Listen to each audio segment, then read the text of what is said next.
খুব ইজি ওয়েতে একটা মোরগ পোলাও রেসিপি শেয়ার করছি। এটার টেস্ট খুবই মজা হয়, বাট সময় খুবই কম লাগে।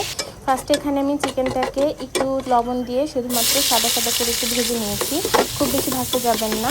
এবার হচ্ছে ওই তেলের মধ্যে আমি তেজপাতা, দারচিনি, এলাচ এবং পেঁয়াজ কুচি অ্যাড করে দিয়েছি আর সামান্য একটু ঘি দিয়ে দিয়েছি।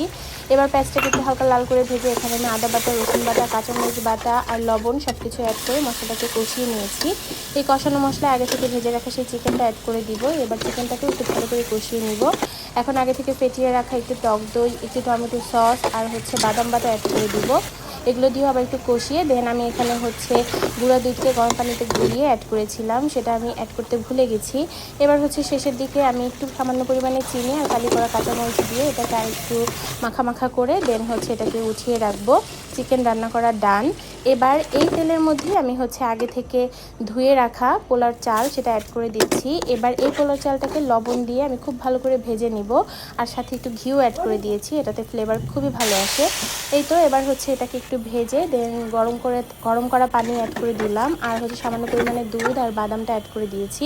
কিছুটা অল্প পরিমাণে জয়ত্রী দিচ্ছি, এটাতে খুবই ভালো একটা ফ্লেভার আসে। আর এখানেও অল্প পরিমাণে একটু চিনি অ্যাড করে দিয়েছি।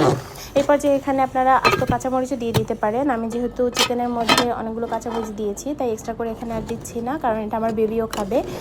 আর এটাকে আরও বেশি মজাদার করতে চাইলে আপনারা এখানে টেস্টিং সল্ট, কেওড়া জল এগুলোও অ্যাড করতে পারেন। আমি এগুলো কিছুই করছি না, কারণ আমার বেবি যেহেতু এটা খাবে।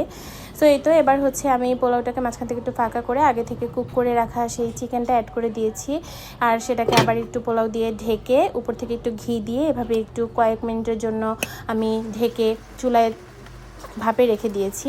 এই তো রান্না করা শেষ। খুবই মজা হয় এই চিকেন বিরিয়ানিটা, আপনারা চাইলে এভাবে রান্না করে দেখতে পারেন। মোরগ পোলাও আমি অনেকভাবেই রান্না করি, এটা হচ্ছে সব থেকে ইজিয়েস্ট একটা ওয়ে এবং খেতে আসলে কোনো অংশে স্বাদ কম হয় না। আর বিয়েবাড়ির ফ্লেভার আনতে চাইলে কেওড়া জল, এমএসজি এগুলো অ্যাড করতে পারেন। আমার বেবি খাবে দেখে আমি এগুলো কিছুই অ্যাড করিনি। Thank you.